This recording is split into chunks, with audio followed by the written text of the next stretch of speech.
Manifestantes pró-aborto deram início nesta semana a uma intensa pressão sobre a Suprema Corte dos Estados Unidos. A mobilização teve início imediatamente após o site político revelar o rascunho de uma decisão dos juízes que, se confirmada, deve rever um marco no direito à interrupção da gravidez, que prevalece há quase meio século.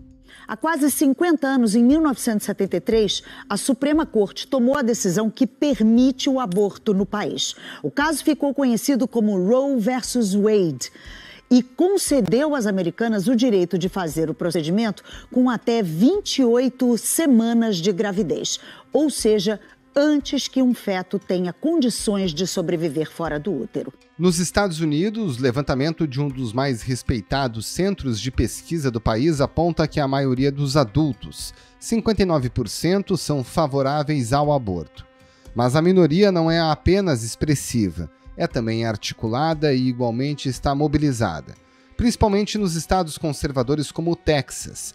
Lá e em diversos outros estados, a reversão desse entendimento da Suprema Corte servirá de carta branca para a execução de leis que criminalizam o aborto e que hoje são contestadas na Justiça, inclusive em ações lideradas pelo governo de Joe Biden. Foi uma vitória, então, para o governo Biden, que tinha processado o estado do Texas e pedido a suspensão dessa nova lei, uma das mais restritivas aqui do país. Essa lei proíbe mulheres de abortar após 6 semanas, quando muitas ainda nem sabem que estão grávidas. O presidente americano disse que existe o risco dessa decisão representar o início da supressão de outros direitos. Porém, muitos analistas debatem até que ponto o próprio vazamento do rascunho, o que é raríssimo, é um perigo à independência da Suprema Corte. Afinal, o que muda se o entendimento da justiça americana sobre o aborto for revisto? De que forma isso pode afetar principalmente as mulheres mais pobres? E como essa decisão influencia o debate sobre a interrupção da gravidez na América Latina e no Brasil?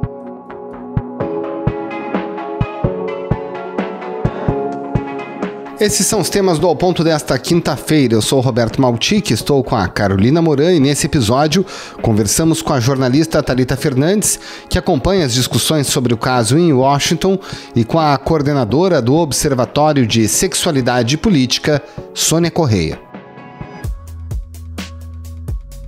Fique com a gente.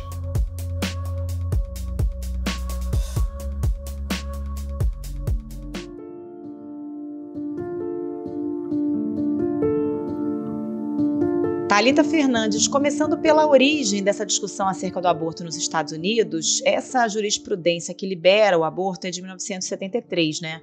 O que a Suprema Corte americana analisou e decidiu há quase 50 anos? Carolina, esse precedente que balizou nas últimas quase 5 décadas e garantiu o direito ao aborto legal nos Estados Unidos, foi uma discussão em torno do debate se era constitucional ou não a questão do aborto. E o que é o principal entendimento dessa decisão, que é sobre um caso de uma mulher no Texas, que ela estava grávida pela 3ª vez e ela pedia para abortar e ela não conseguiu. Na verdade, até esse caso foi julgado pela Suprema Corte depois do bebê ter nascido.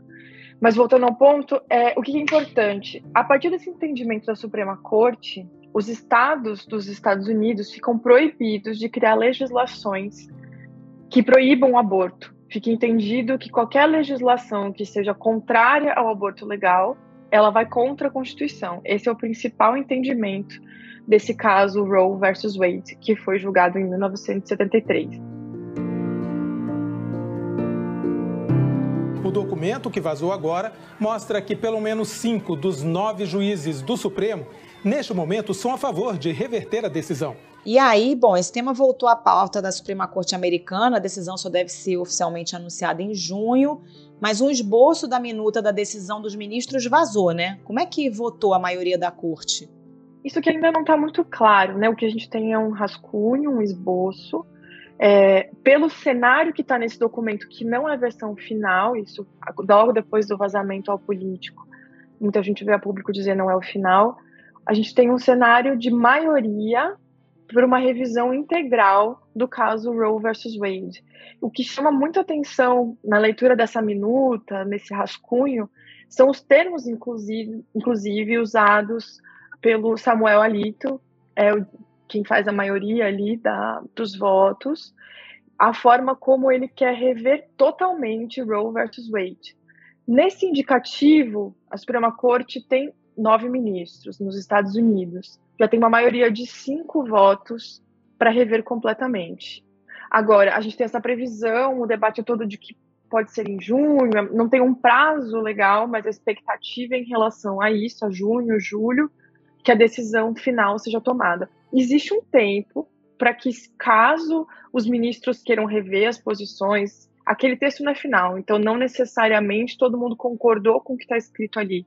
A gente está acostumado no Brasil que, como as votações, o julgamento é feito com voto aberto ao público, a gente acompanha o raciocínio dos ministros. Muitas vezes os ministros, ao longo do julgamento, também mudam de ideia. Nesse caso, sai um texto final com a decisão, com o parecer, e ele é escrito como parece mais um consenso, mas na verdade com a opinião da maioria, né, onde se formou a maioria. Então o que a gente sabe é que teriam esses votos. Tem uma incerteza, na verdade, sobre o ministro que seria o presidente da corte. Não se sabe ao certo como ele votaria. Ele é de formação conservadora, mas ele votou com os liberais em alguns casos, como por exemplo do Obamacare. Então existe uma expectativa em relação ao voto dele. E aí, se derrubar esse entendimento hoje da Suprema Corte, basicamente cada estado vai poder definir a sua própria legislação, né? Lembrando aquilo que você disse no início, que hoje os estados não podem legislar efetivamente sobre o aborto, correto? Isso, essa é a principal discussão que existe e que eu ouvi muito aqui nas ruas ontem em Washington. Então não é que necessariamente, uma vez que o Supremo mude o entendimento, né? A Suprema Corte mude o entendimento, automaticamente ninguém mais pode fazer aborto nos Estados Unidos. Tem vários estados que têm legislações, isso está na lei, que o aborto é legal.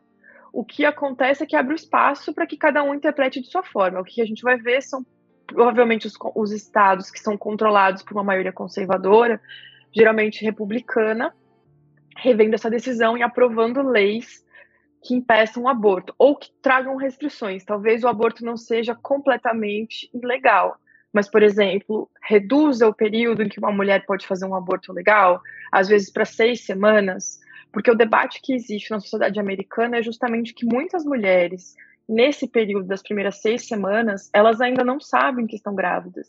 Então, geralmente, isso acontece mais para frente.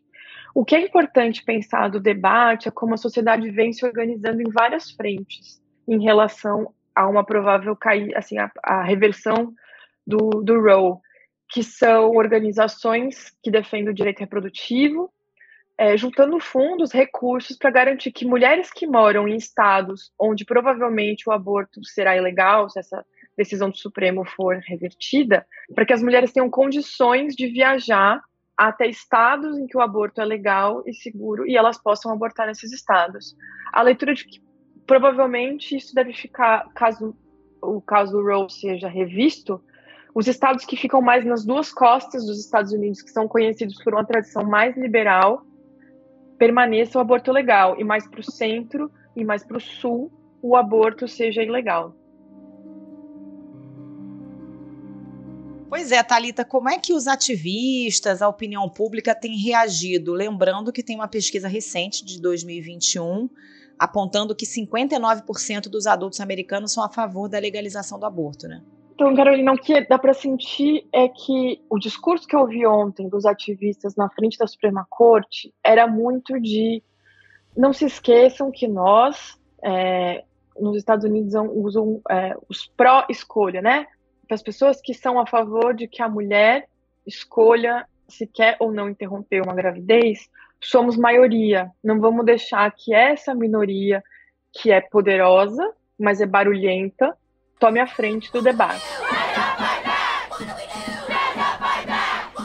Então, o que eu tenho sentido, a estratégia é, por um lado, olhar nas eleições de meio mandato, que acontecem em novembro, onde tem uma renovação do Congresso.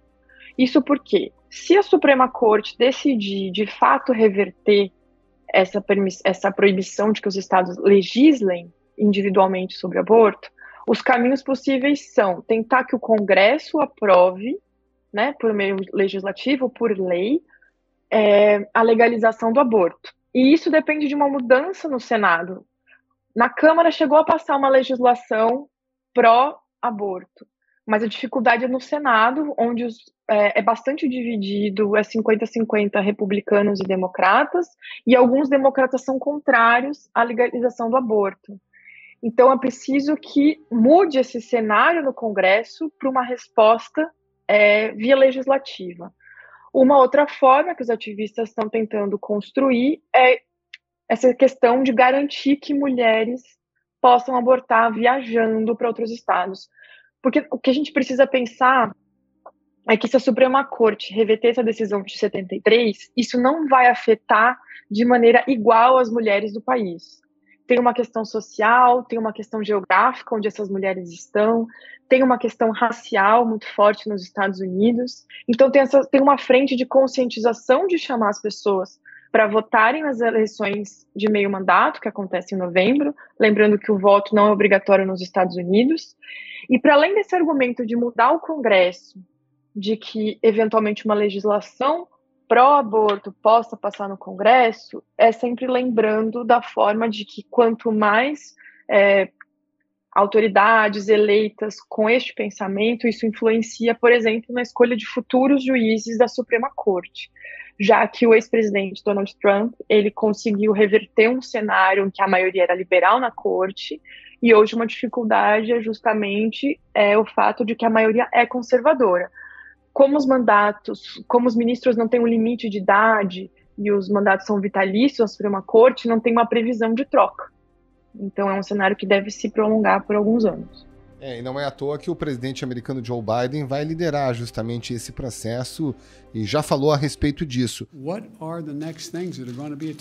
Agora, para além da questão específica do aborto, esse episódio se trata da maior quebra de segurança envolvendo o Supremo americano, né? Qual é a gravidade desse fato, desse vazamento do parecer dos juízes da Suprema Corte em relação ao aborto? Pois é, eu acho que o que chama a atenção da gente brasileiro quando a gente lê o noticiário americano sobre o que está acontecendo é o destaque que é dado sobre o vazamento, né?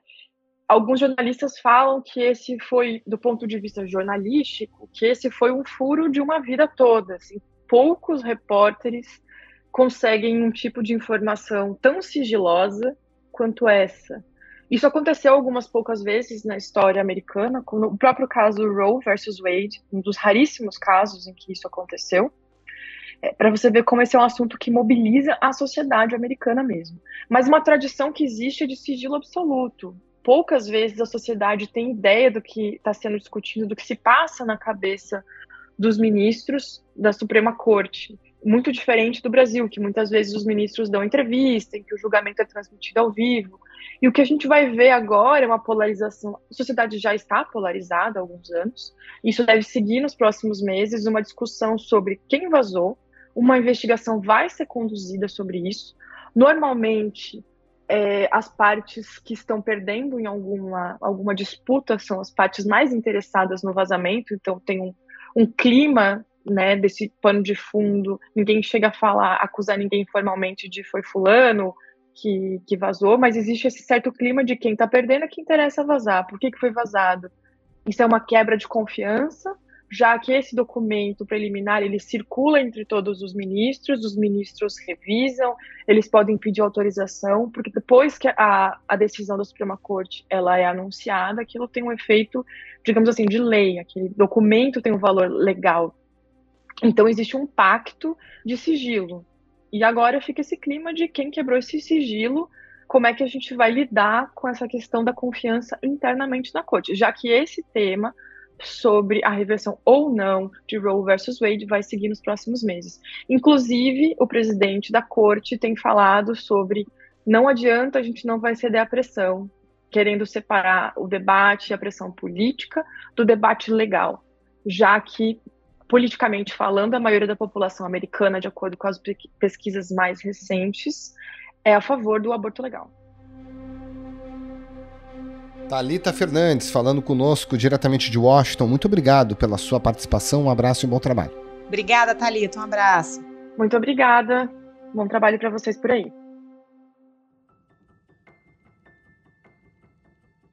Sônia Corrêa, qual deve ser o impacto dessa possível mudança de jurisprudência sobre o aborto nos Estados Unidos? Na sua avaliação, pode haver um aprofundamento das desigualdades sociais por lá?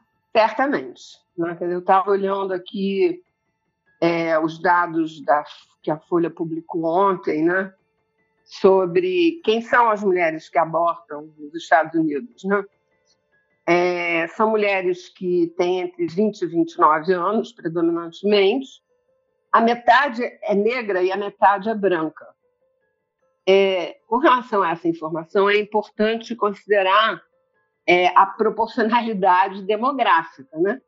Porque o número de mulheres negras na sociedade americana é muito menor, percentualmente, do que mulheres brancas. Então, se você tem metade das mulheres que abortam sendo negras, isso significa que a prevalência do aborto é maior entre as mulheres negras, tá certo? E o que é mais sério é que a maioria delas tem níveis educacionais mais baixos, ou só nível secundário, ou nível universitário incompleto. E o dado sobre renda é realmente chocante. 49 dessas mulheres vivem abaixo da linha de pobreza, segundo os parâmetros norte-americanos, tá certo? Então, claramente, é uma política que vai ter impactos deletérios e nefastos sobre as mulheres mais pobres e vulneráveis, né? E um outro aspecto que eu acho que é importante considerar é que, como vocês devem ter observado, desde muito tempo, as pressões contra o direito ao aborto nos Estados Unidos, que remontam aos anos 70, né, elas começam imediatamente após a decisão Roe versus Wade de 1973. Uma das linhas de ataque foi feita sistematicamente contra os chamados abortos tardios, né? E as legislações que foram aprovadas nos níveis estaduais no ano passado, né? Quando o Trump perdeu a eleição, as forças anti-aborto adotaram uma estratégia federalista, né, de adotar legislações restritivas nos níveis estaduais. E a maioria, 6 dessas legislações, são absolutamente draconianas. Proíbe mulheres de abortar após 6 semanas, quando muitas ainda nem sabem que estão grávidas. Não há exceções nem para casos de estupro e incesto. E os dados que a Folha publicou ontem mostram que essa é uma medida totalmente ideológica, porque a maior parte das mulheres que abortam nos Estados Unidos aborta até 9 semanas. Portanto, essas leis draconianas não vão afetar essas mulheres, mas vão afetar quem? Exatamente as mulheres mais vulneráveis, sobretudo as mais jovens, que por circunstância e contexto de adversidade, vulnerabilidade, tendem a recorrer ao aborto em situação de abortos mais tardios. O exemplo clássico é da menina de Guriri, no Brasil, em 2020, né? Ela estava grávida de 22 semanas, tá certo? E ela não manteve a gestação até 22 semanas por decisão ou porque ela era uma irresponsável. Foram as circunstâncias dramáticas da situação de ter 12 anos de idade, de ter sido estuprada sistematicamente por seu tio, numa situação de extrema pobreza. Portanto, essas leis draconianas que a decisão relativa a Roe versus Wade tende a intensificar, né, a fazer multiplicar no contexto americano, vai afetar mais diretamente exatamente essas mulheres e meninas mais vulneráveis. Então, o efeito socioeconômico de saúde é realmente dramático. Agora, seguindo nessa mesma linha, Sônia, criminalizar os procedimentos reduz de alguma forma o número de abortos? Veja só, a jurisprudência, os debates internacionais, né, contemporâneos, eu estou dizendo contemporâneos do pós-guerra, e sobretudo a partir dos anos 70, e comprovam isso com base em dados estatísticos muito eficazes e muito sólidos, que as restrições, o recurso à lei penal como proteção da vida do embrião, ele não produz o efeito pedagógico que as forças conservadoras e quem acredita na lei penal como instrumento de pedagogia tende a achar que é assim. Não é assim, né? Os abortos não são reduzidos e não foram reduzidos pelas leis criminais, né? O exemplo do Brasil é evidente, né? As leis brasileiras são bastante restritivas e a redução do número de abortos no Brasil não aconteceu por causa das leis restritivas, mas porque as mulheres tiveram maior acesso aos métodos anticoncepcionais, né? Ao contrário, os países que legalizam o aborto e o fazem num contexto de inserção do direito ao aborto numa política mais ampla de saúde sexual e reprodutiva, ainda que num primeiro momento, evidentemente, os números de aborto sobem porque eles se tornam verificáveis, né, oficialmente, a tendência muito rapidamente é de declínio. E o caso mais próximo que a gente tem é o caso do Uruguai, né? O que se passou no Uruguai ou na Cidade do México é a prova cabal de que a legalização acompanhada de políticas adequadas de saúde sexual e reprodutiva, acompanhada de informação sobre métodos anticoncepcionais, acompanhada de programas de educação sexual, ela reduz o recurso ao aborto com bastante eficácia. O aborto clandestino incentivava procedimentos inseguros e a busca tardia por atendimento médico. A política norte-americana de aborto desde os anos 70, influenciou o debate mundial. Seja para bem, seja para mal, tá certo? Assim como as outras reformas que descriminalizaram o aborto nos anos 60 e 70, na Europa, né?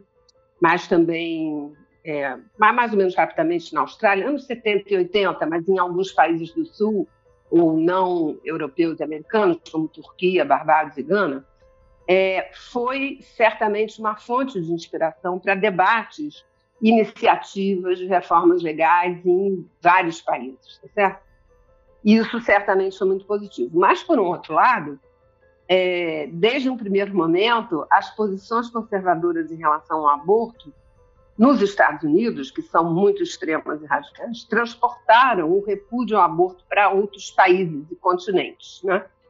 E as redes americanas anti-aborto, que são generosamente financiadas, desde os anos 80, mobilizam com muita força iniciativas, mobilizações sociais, investem, né, nos níveis locais em outros países contra as reformas legais que possam assegurar o direito ao aborto. Então, essa decisão da Suprema Corte, anunciada por esse vazamento, agora objeto de um grande debate, né, de quem fez, por que fez, qual era a intenção, mas ela anuncia, né, o que será a decisão da Corte, ela certamente vai incitar, vai dar combustível para forças contrárias ao direito ao aborto em todo o mundo, né? Não só na América Latina. Olha só que dado preocupante. Uma pesquisa aponta que 20% das mulheres no Brasil vão fazer um aborto ilegal até os 40 anos. E esse número é ainda maior aqui no estado de São Paulo.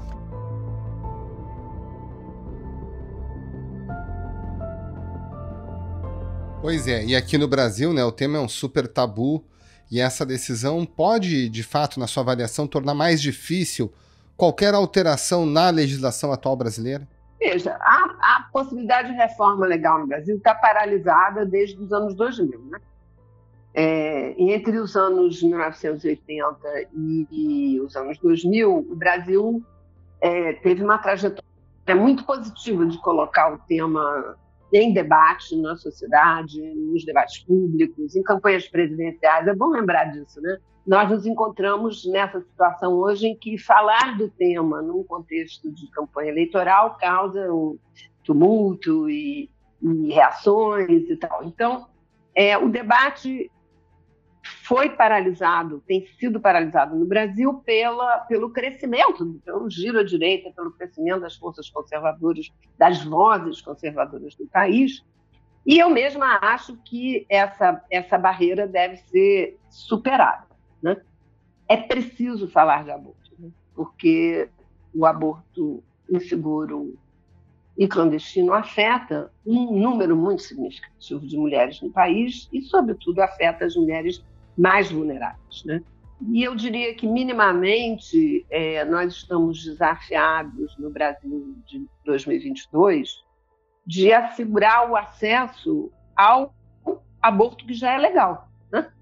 Que é o aborto nos casos de anencefalia, no caso de estupro e de risco de vida das mulheres, porque o número de serviços é escasso, a qualidade dos serviços é precária e esses serviços estão sendo assediados, né? Os profissionais que trabalham nesse serviço são assediados pelas forças contrárias ao aborto, e isso é muito grave, né? Foi isso que nós assistimos claramente, foi documentado no episódio de 2020, né, do menino de Guriri.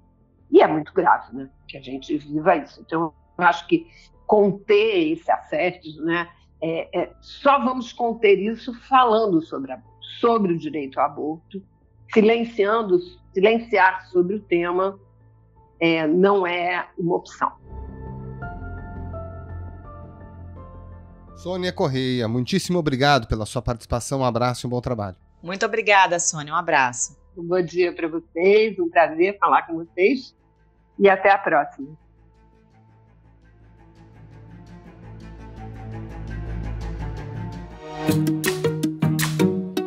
Esse foi o Ao Ponto de hoje, o podcast diário da redação do Globo.